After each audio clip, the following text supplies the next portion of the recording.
கோபுரம் சிட்ஸ் 9000க்கும் மேற்பட்ட வாடிக்கையாளர்களை கொண்ட நம்பிக்கையான சிட்ஸ் நிறுவனம். Download #cash app now. குறைந்த விலை, நிறைந்த தரம், தங்கள் தேவைகள் அனைத்தும் ஒரே இடத்தில். ஜெயச்சந்திரன். ஹோம் மூவி மேக்கர்ஸ் தயாரிப்பில் ஜெயம் ரவி, கீர்த்தி சுரேஷ் நடித்துள்ள சைரன் வருகிற பிப்ரவரி 16 முதல் திரையரங்குகளில். செந்தில் பாலாஜியோட வியூகம் என்னவா இருக்கு? வெளியில வெயில் வாங்கிட்டு வரணுன்றதான் வியூகம், வேற என்ன வியூகம் இருக்கும்? இல்லை, இது அதிமுகவுக்கு சவால் அப்படின்லாம் பேச ஆரம்பிச்சிட்டாங்க. ஒருவேளை ஜாமீன் கிடைத்தால் என்ன சவால்? அவருக்கு கொங்கு வட்டாரத்தையே அவர் தானே கட்டி காத்து வந்தாரு. பட் என்னுடைய கேள்வி என்னன்னா, அதிமுக இதில் என்ன பெரிய சவால்? திமுக இப்போ வேற யாருக்கும் சவால் விடுகிற தகுதி இல்லைன்னு சொல்ல வரீங்களா? நீங்க திமுகவை தான் சிறுமைப்படுத்துறீங்க. இப்போ செந்தில் பாலாஜியை நம்பி தான் திமுக இருக்குன்றீங்க.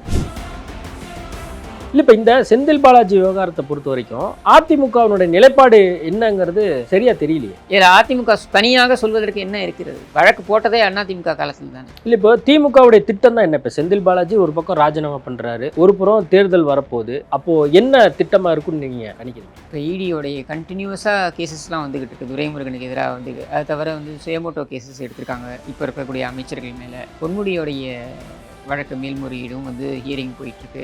இப்போ இதெல்லாம் அவங்கள சூழ்ந்து கொண்டு இருக்கிறது. இது நடுவில் அவங்களுடைய நிர்வாக திறமையின்மையின் காரணமாக மக்கள் மத்தியில் ஏற்பட்டிருக்கின்ற அந்த ஒரு எதிர்ப்பு.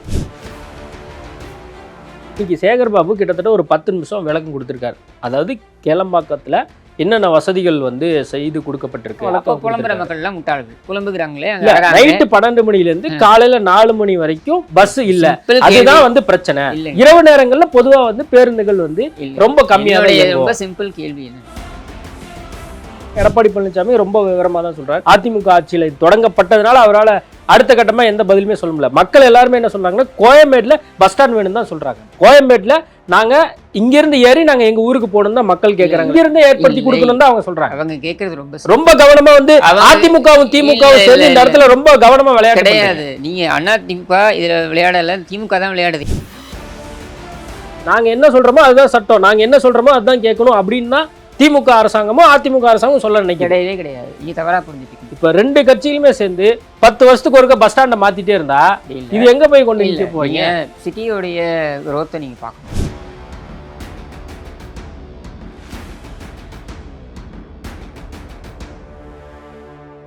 ஐபிசி தமிழ் நேயர்களுக்கு வணக்கம். இன்றைய நேர்காணலில் நம்மோடு இணைந்திருப்பவர் அரசியல் விமர்சகர் கிஷோர் கே சாமி அவர்கள். வணக்கம். வணக்கம். செந்தில் பாலாஜி விவகாரத்தை பொறுத்த வரைக்கும் பார்த்தீங்கன்னா, எப்போ ராஜினாமா பண்ணுவார் அப்படின்னு சொல்லி எல்லாரும் எதிர்பார்த்துட்டு இருந்தாங்க. கடைசியாக அவர் ராஜினாமாவும் பண்ணிட்டார், ஆளுநரும் ஒப்புதல் கொடுத்துருக்குறாங்க. செந்தில் பாலாஜியோட வியூகம் என்னவா இருக்க போகுது? வெளியில் வெயில் வாங்கிட்டு வரணுன்றதான் வியூகம், வேற என்ன வியூகம் இருக்க முடியும்? இல்லை, இது அதிமுகவுக்கு சவால் அப்படின்லாம் பேச ஆரம்பிச்சிட்டாங்க. ஒருவேளை ஜாமீன் கிடைத்தால் என்ன சவால்? அவர் கொங்கு வட்டாரத்தையே அவர் தானே கட்டி காத்து வந்தார். சரி, அதன் காரணமாக தான் தொடர்ந்து நிறைய பொறுப்புகளை ஸ்டாலின் அவர்கள் அவருக்கு கொடுத்திருந்தாரு அப்படின்லாம் கடந்த காலத்தில் நம்ம பேசியிருக்கோம் நிறையா. சரி, அதன் காரணமாக இப்போ அதிமுகவுக்கு ஒரு சவால் காத்திருக்கு. அண்ணாமலைக்கு இன்னும் தூக்கமே போயிடும் அப்படின்லாம் பேச ஆரம்பிச்சு. அண்ணாமலைக்கு தூக்கம் வரதா வரலையான்றது பற்றி எனக்கு தெரியல, அதை பற்றி எனக்கு கவலையும் கிடையாதுன்னு வைங்க. பட் என்னுடைய கேள்வி என்னன்னா, அதிமுக இதில் என்ன பெரிய சவால் இருக்க முடியும்? இப்போ திமுகவில் இப்போ வேற யாருக்கும் சவால் விடுகிற தகுதி இல்லைன்னு சொல்ல வரீங்களா? நீங்கள் திமுகவை தான் சிறுமைப்படுத்துறீங்க. இப்போ செந்தில் பாலாஜியை நம்பி தான் திமுக இருக்குன்றீங்க. இல்லை, இவ்வளோ நாள் அமைச்சர் பதவியில் அவங்க வச்சிருந்தாங்கன்னா அப்போ அதுக்கான முக்கியத்துவம் ஏதாவது ஒரு காரணங்களுக்காக இருக்கலாம் சார். அது என்னென்ன காரணங்கள் நான் எப்படி சொல்ல முடியும்? அது பல்வேறு காரணங்களுக்காக இருக்கலாம். பட் நீங்கள் சொல்கிற கூற்றை பார்த்தா செந்தில் பாலாஜியை நம்பி தான் திமுக இருக்குது, செந்தில் பாலாஜி இல்லைன்னா திமுக இல்லைன்றீங்க நீங்கள். இல்லை, அப்படி சொல்லவில்லை. அவருக்கான முக்கியத்துவம் அதிகமாக இருக்கு, அதன் காரணமாக தான் தொடர்ந்து அமைச்சரவையில் இருந்தார். இப்போ ராஜினாமா பண்றேன் நோக்கி தான் கேட்கணும். எதுக்காக இவ்வளவு பெரிய முக்கியத்துவத்தை இவரை நோக்கி நீங்கள் கொடுக்கிறீர்கள்? உங்க கட்சியில வேற ஆளே இல்லையா கொங்கு பகுதியில?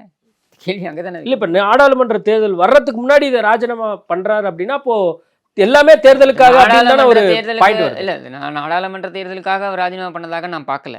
நான் எப்படி பார்க்குறேன்னா, அவருடைய ஜாமீன் மனு ஏற்கனவே ஹியரிங் வந்த பொழுது ஒரு கேள்வி முன்வைக்கப்பட்டது. அதாவது தார்மீக ரீதியாக இவர் அமைச்சராக தொடர்வது சரியா அப்படின்றத அந்த நீதிபதி முன்வைக்கிறார். அந்த கேள்வியை முன்வைக்கும் போது அடுத்த ஹியரிங்கில் நாங்கள் உங்களுடைய எண்ண ஓட்டத்தை நாங்கள் மதிப்பு கொடுத்து நாங்கள் பதவி விலகிட்டோம் அப்படின்றத ஒரு because a question of morality was raised. எந்த நீதிமன்றம் எந்த ஆர்டரும் பாஸ் பண்ண முடியாது. ஒரு அமைச்சராக இருக்க வேண்டுமா கூடாதா என்பதனை முடிவு செய்யக்கூடியது முதலமைச்சர் தான். அண்டர் நார்மல் சர்க்கம்ஸ்டான்சஸ், அதாவது அவருக்கு மீது எந்த தண்டனையும் வழங்கப்படவில்லை ஆர் தீர்ப்பு எதுவும் வழங்கப்படவில்லை என்ற நிலையில் அவர் அமைச்சராக தொடர்வது அப்படின்றது முழுக்க முழுக்க முதலமைச்சருடைய டிஸ்கிரிஷன் தான். அதில் ஒன்றும் மாற்று கருத்து கிடையாது. ஆனால் நீதிமன்றம் இந்த கேள்வியை கேட்டிருக்கின்ற காரணத்தினால அடுத்த ஹியரிங்கு வரும்பொழுது அந்த ஹியரிங் வரத்துக்கு ஒரு நாள் முன்னாடி ஒரு பதவியை விலகிறார். அதாவது ஒரு பாசிட்டிவ் சிக்னலை கோர்ட்டுக்கு சொல்கிறார். நான் வந்து உடன்படுகிறேன், உங்களுடைய கருத்துக்களுக்கு நான் உடன்படுகிறேன், உங்களுடைய கருத்துக்களை நான் மதிக்கிறேன் அப்படின்றத ஒரு பாசிட்டிவ் சிக்னலாக கொடுத்து மேபி அவங்க அந்த பெயில் கிடைக்கும் அப்படின்ற எதிர்பார்ப்பு தான். அப்படி பெயில் கிடைக்கிற நிலையில் வெயிலில் இருந்து நீங்கள் எவ்வளோ தூரம் நீங்கள் தேர்தலில் வேலை செய்ய முடியுன்றதெல்லாம் கேள்விகள்லாம் இருக்குது. ஸோ அந்த மாதிரியான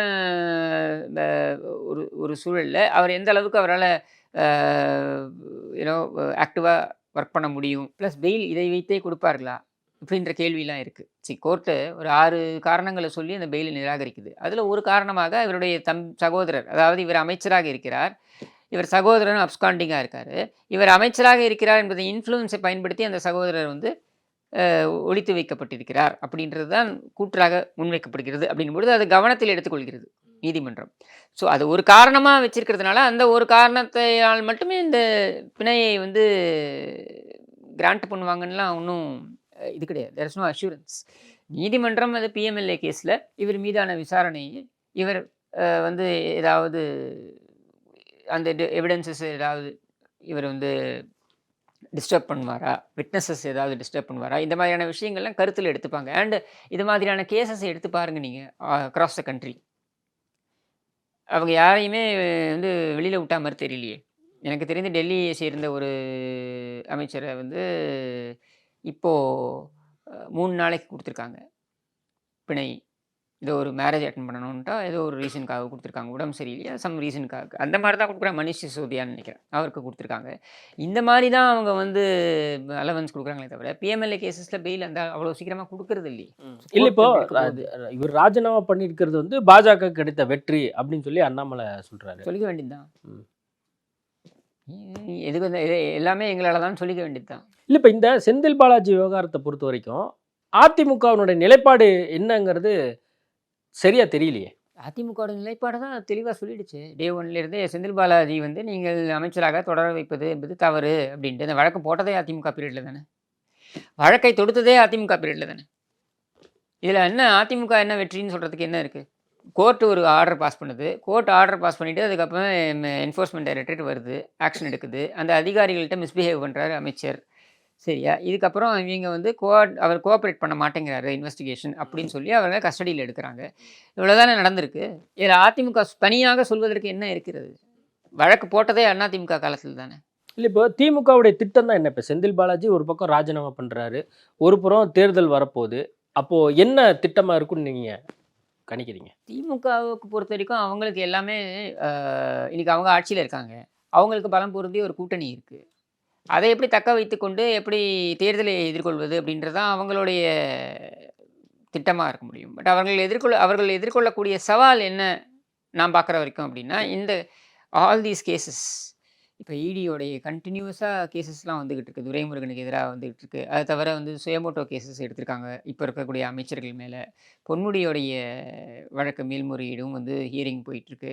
இப்போ இதெல்லாம் அவங்கள சூழ்ந்து கொண்டு இருக்கிறது. இது நடுவில் அவங்களுடைய நிர்வாக திறமையின்மையின் காரணமாக மக்கள் மத்தியில் ஏற்பட்டிருக்கின்ற அந்த ஒரு எதிர்ப்பு. உதாரணத்துக்கு ஒரே ஒரு பஸ் ஸ்டாண்ட் கிளம்பாக்கம் அந்த பஸ்ஸு இதை வந்துட்டு அதை கூட உங்களால் வந்து சரியாக பிளான் பண்ண முடியலன்றது தானே இங்கே உங்களோட நிர்வாக ஒரு திறமையின்மையோடைய வெளிப்பாடாக தான் நான் சொல்கிறேன். அதாவது நீங்கள் இந்த கிளம்பாக்கம் சொன்னனால இன்றைக்கி வந்து சேகர் பாபு ஒரு விரிவான ஒரு விளக்கத்தையே கொடுத்துருக்கார். எடப்பாடி பழனிசாமியும் வந்து கேட்குறார். அதாவது என்னென்னா சிறு சிறு குறைகள்லாம் இருக்குது, அதெல்லாம் நிவர்த்தி பண்ணிட்டு தான் நாங்கள் ஓப்பன் பண்ண சொன்னோம் அப்படின்னு சொல்லி அவர் சொல்கிறார். அதுக்கு சேகர் பாபுவே என்ன பதிலாக கொடுக்குறாருன்னா, நீங்கள் எம்எல்ஏக்கெல்லாம் வாங்க, நான் சுற்றி காட்டுறேன் என்ன பிரச்சனை வந்து இருந்துச்சு, இப்போ என்ன சரி செய்யப்பட்டிருக்கு, எல்லாமே வந்து கூடிய விரைவில் எல்லாமே சரி செய்யப்படும் அப்படின்னு சொல்லி சொல்கிறார்.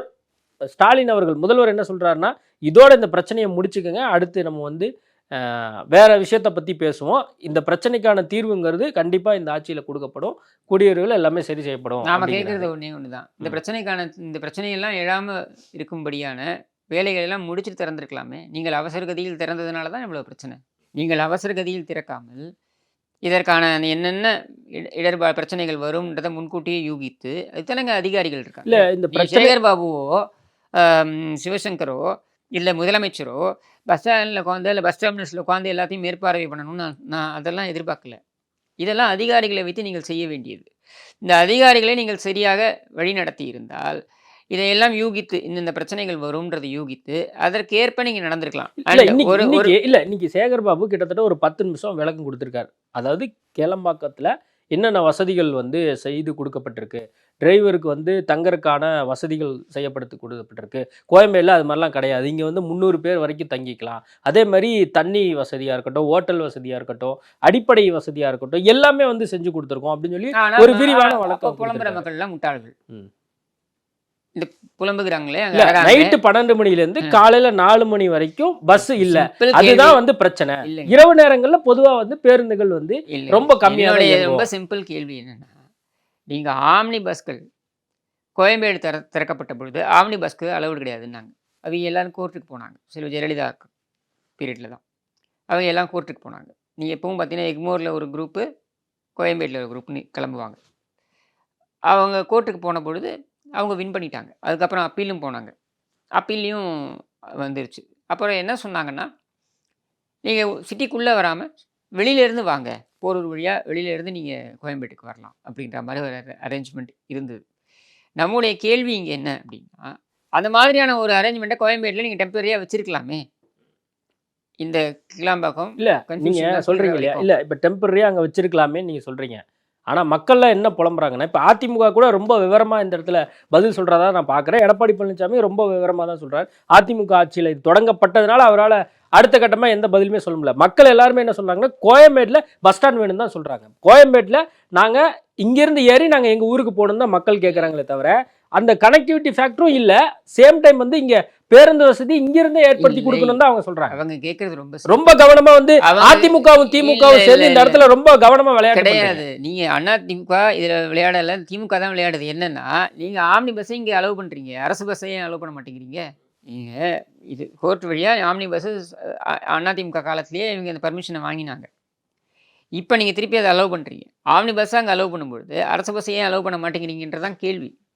சரியா? அப்போ அதையும் அலோவ் பண்ணாமல் நீங்கள் இருந்துக்கணும்ல. இல்லை இல்லை, நான் கேட்குறது அடிப்படையான கேள்வி. அதாவது கோயம்பேடுலேருந்து ஆஸ் யூஷுவல் என்ன மாதிரி பஸ்ஸுகள் இயங்குச்சோ அந்த பஸ் எல்லாமே இங்கிருந்து தான் போகணும் தான் மக்கள் நினைக்கிறாங்க. மக்கள் வந்து முழுக்க முழுக்க திமுக அதிமுக சேர்ந்து ஜனங்களை வந்து நீங்கள் வந்து நாங்கள் என்ன சொல்கிறோமோ அதுதான் சட்டம், நாங்கள் என்ன சொல்கிறோமோ அதுதான் கேட்கணும் அப்படின்னு தான் திமுக அரசாங்கமும் அதிமுக அரசாங்கம் சொல்ல கிடையவே கிடையாது. நீங்கள் தவறாக புரிஞ்சுட்டுருக்கீங்க. இதே மாதிரி கோயம்பேடு உருவாக்கப்பட்ட பொழுது இந்த அளவுக்கான பிரச்சனைகள் இல்லாமல் தான் அந்த டிரான்சிஷன் நடந்துச்சு. அப்போவும் சென்ட்ரலில் நாங்கள் ஏறுவோம், அங்கே ஏறுவோம், இங்கே ஏறுவோம்னு சொன்ன போதெல்லாம் கிடையாது, இங்கே கோயம்பேடு அப்படின்னு முடிவான பொழுது இந்த டிரான்சிஷன் வந்து அதிமுக பீரியடில் இவ்வளவு பிரச்சனைகள் இல்லை. அதாவது இல்லை, அதிமுக அரசாங்கம் வந்து பார்த்தீங்கன்னா 2007 2009 கோயம்பேடு முழுமையாக வருதுன்னு நினைக்கிறேன். அந்த டைமில் நான் சொல்கிறது 2009 அந்த டைமில் வருதுன்னு நினைக்கிறேன். இப்போ ஒரு திட்டம் வருது அப்படின்னா கிட்டத்தட்ட குறைஞ்சபட்சம் ஒரு 20 வருஷம் 30 வருஷம் தொடர்ந்து கண்டினியூ ஆகும் இல்லையா? இப்போ 2 கட்சிகளுமே சேர்ந்து 10 வருஷத்துக்கு ஒருக்க பஸ் ஸ்டாண்டை மாற்றிட்டே இருந்தா இது எங்கே போய் கொண்டு போறீங்க? சிட்டியோடைய குரோத்தை நீங்கள் பார்க்கணும். மெட்ராஸோடைய குரோத்து, சென்னையோடைய வளர்ச்சி அப்படின்றது ஒரு 10 ஆண்டுகளில் அதிகப்படியாக ஆயிருக்குன்றதுனால தான் நீங்கள் உள்ளுக்குள்ளே இருக்கக்கூடிய பஸ் டெர்மினஸ் அப்படின்றது ஒரு போக்குவரத்து நெரிசலை ஏற்படுத்துது.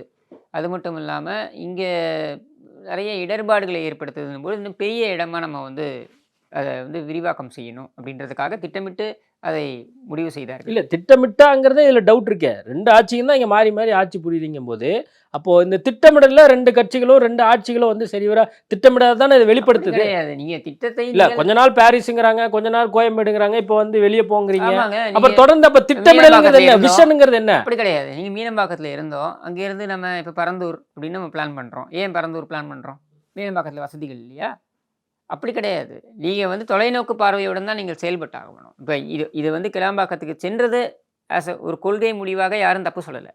நாம் சொல்லக்கூடியது என்னென்னா, நடைமுறை சிக்கல்கள் இருக்கு இல்லையா, இந்த நடைமுறை சிக்கல்களை சரி பண்ணுங்கன்றதான் நம்ம சொல்லக்கூடியது. கிளாம்பாக்கத்தில் நம்ம வந்து பஸ் டெர்மினஸ் வர்றதுக்கான பூர்வாங்க நடவடிக்கைகள்லேருந்து ஆரம்பித்து அதற்கான என்னென்ன அனாலிசிஸ் பண்ணாங்க, என்னென்ன ரிசர்ச் பண்ணாங்க, இது யாருமே கேள்வி கேட்கல. திமுகவும் கேள்வி கேட்கல, அதிமுகவும் கேள்வி கேட்க. ஏன்னா நீங்கள் 2 பேர் தான் இங்கே ஆட்சிக்கு வர போகிறாங்க, அதனால யாரும் கேள்வி கேட்கல. ஆமாம், மக்களால் தேர்ந்தெடுக்கப்பட்டு தானே வராங்க ஆட்சிக்கு.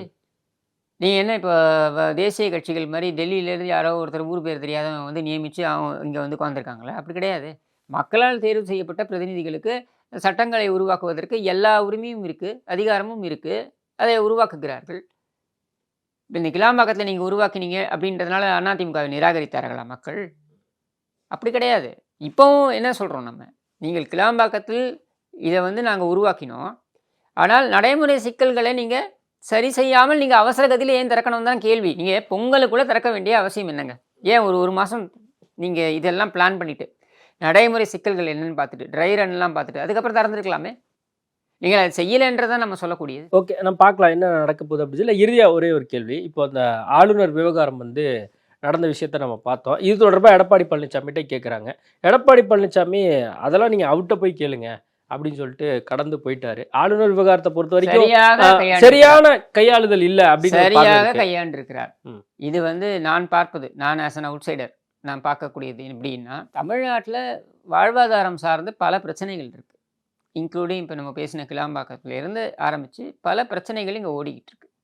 இந்த பிரச்சனைகளுக்கெல்லாம் தீர்வு கொடுக்கக்கூடிய இடத்துல அரசாங்கம் இல்லை. அரசு ஊழியர்கள் வந்து தொடர்ச்சியாக அவர்கள் வந்து ஸ்ட்ரைக் பண்ணிக்கிட்டு இருக்காங்க. இதில் பார்த்திங்கன்னா பேசிக் கம்யூனிட்டிஸ் நிறைய இடங்களில் கிடைப்பதில்லை அப்படின்ற குற்றச்சாட்டு எழுந்துக்கிட்டு இருக்கு.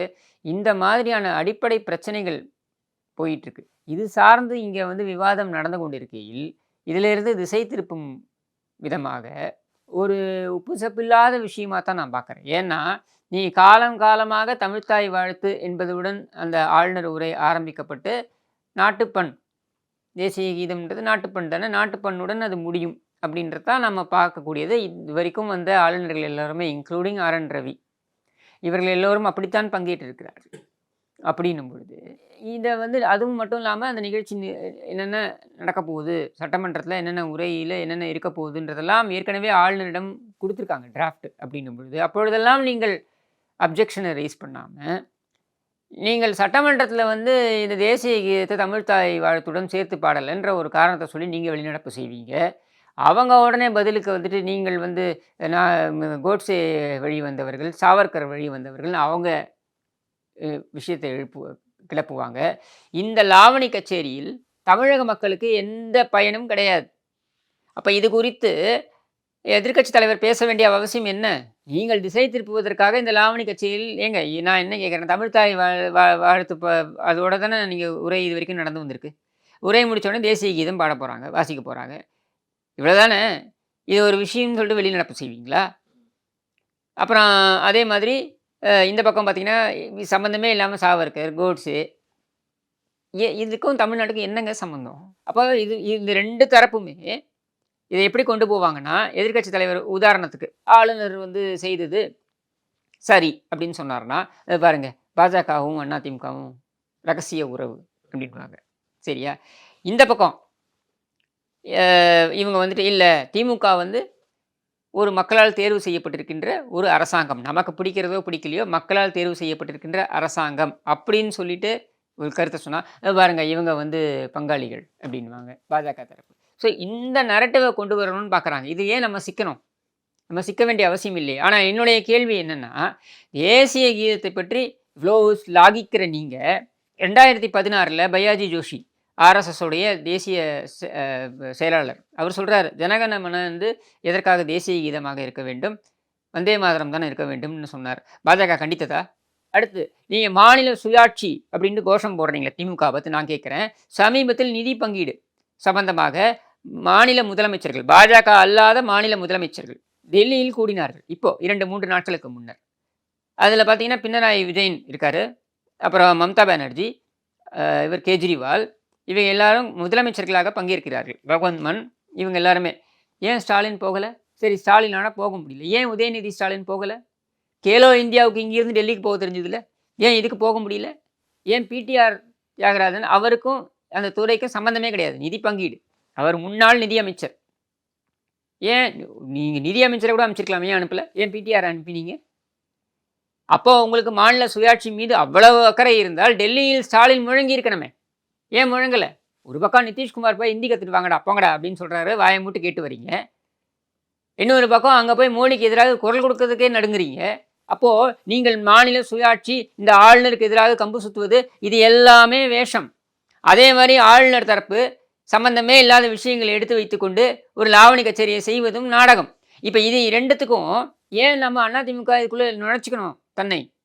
அதனால் சாமர்த்தியமாக நீங்கள் அடிச்சுக்கோங்க. எப்படியும் பூசப்பு இல்லாத விஷயம், தமிழ்நாட்டுக்கு சம்பந்தம் இல்லாத விஷயம், எந்த பயனும் இல்லாத விஷயம், அடிச்சுக்கோங்கன்னு விட்டு போக வேண்டியது தான். ஓகே, நிறைய விஷயங்கள் குறித்து பேசியிருக்கோம். நேர்காணல் கொடுத்ததுக்கு மிக்க நன்றி. கோபுரம் சிப்ஸ் 9000க்கும் மேற்பட்ட வாடிக்கையாளர்களை கொண்ட நம்பிக்கையான சிப்ஸ் நிறுவனம். Download hash app now. குறைந்த விலை, நிறைந்த தரம், தங்கள் தேவைகள் அனைத்தும் ஒரே இடத்தில். ஜெயச்சந்திரன். ஹோம் மூவி மேக்கர்ஸ் தயாரிப்பில் ஜெயம் ரவி, கீர்த்தி சுரேஷ் நடித்துள்ள சைரன் வருகிற பிப்ரவரி 16 முதல் திரையரங்குகளில்.